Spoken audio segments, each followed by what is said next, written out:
In my neighborhood, there's this little store, owned by a Vietnamese guy, that I like. Recently, an owner told me, he caught on his security camera of a local teenager swiping some things right off his counter, while he wasn't looking. Of course, the owner called the police, and showed them the video. But instead of helping him out, they told him, he should have just caught the kid and slapped him, and to keep a better eye on his stuff. Then they left. You know, here's the kicker. There's a law that says, if the theft is under $250, it's just a minor offense, and the police usually don't bother with it. They often just let it slide, especially when it comes to teenagers. The next day, the teen tried to steal again, but this time the shop owner caught him. He slapped the teenager, took his ID, and told him he'd only give it back once the young guy returned what he stole yesterday. Surprisingly, he came back a few hours later. But, with the police and his parents. The cameras showed that the shop owner had hit him, and took an ID card, which was a big problem.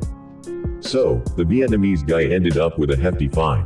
Moreover, the owner had to forgive the teen for stealing, which made the teenager forgive him for the slap. Hearing all this made me smile, but it was one of those bittersweet smiles. I asked my friend for the video of the theft, and after watching it, I recognized the teenager, and headed home.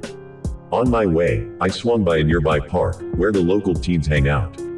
I walked up to the toughest looking group of guys, and started chatting with them about random stuff. Then I asked if they knew the boy who stole from the store. They said they did. So, I explained what happened, and asked if they could tell him he had a week to return at least half of what he stole. I thanked them, and slipped them a little cash for their help.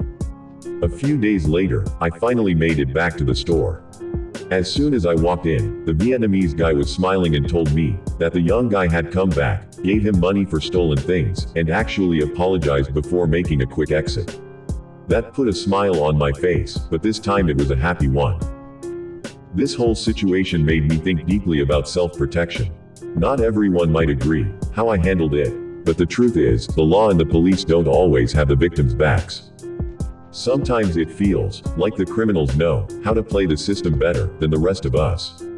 And let's be real, when we call the police, unless we're one of the privileged few, they don't always come through for us. They're not exactly the best at preventing problems either. So, sometimes, we have to think outside the box. Even when it feels like everything is against us, we can find ways to handle things legally, and maybe even better than the police could. And is it ethical?